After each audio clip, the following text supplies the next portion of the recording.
In today's video, I'm going to teach you how to share a document in SharePoint Online. Whether you're collaborating on a project or simply want to share some information with colleagues or friends, understanding how to effectively share your documents is key to maintaining smooth and efficient workflows. SharePoint Online offers multiple sharing options to cater to a variety of needs. So let's dive in and explore how you can make the most of these features. First, you'll want to navigate to your SharePoint site where your document is stored. Once you're on your site, locate and open the document library. This is essentially where all your files reside within SharePoint, and from here, you'll be able to access and manage your documents. Now it's time to zero in on the specific file you wish to share. You can do this by either hovering your cursor over the document, or if you'd rather, simply select the checkbox located next to it. Either method will highlight the file and get you ready for the next step. Next, head to the toolbar where you'll find the Share button or the Share icon and click on it.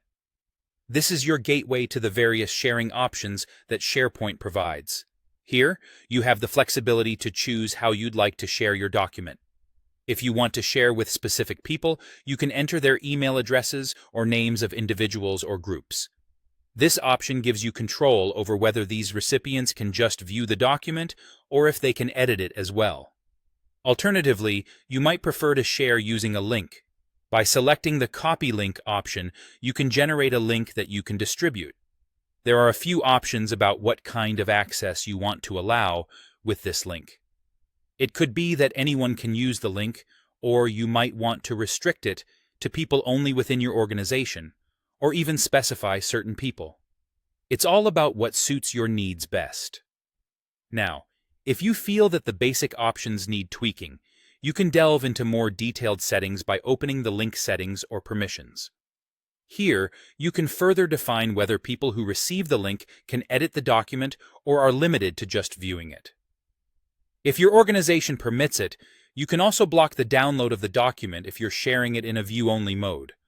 Another handy feature is setting an expiration date for the link, which adds a layer of control in ensuring your document isn't accessed indefinitely. Finally, once you've got everything set the way you like it, click Send if you're sharing with specific people. Otherwise, select Copy Link to share that link through your chosen communication method. By familiarizing yourself with these steps, you can efficiently share your documents with ease and confidence on SharePoint Online. I hope this guide has been helpful, and that you'll find sharing documents in SharePoint to be a seamless process.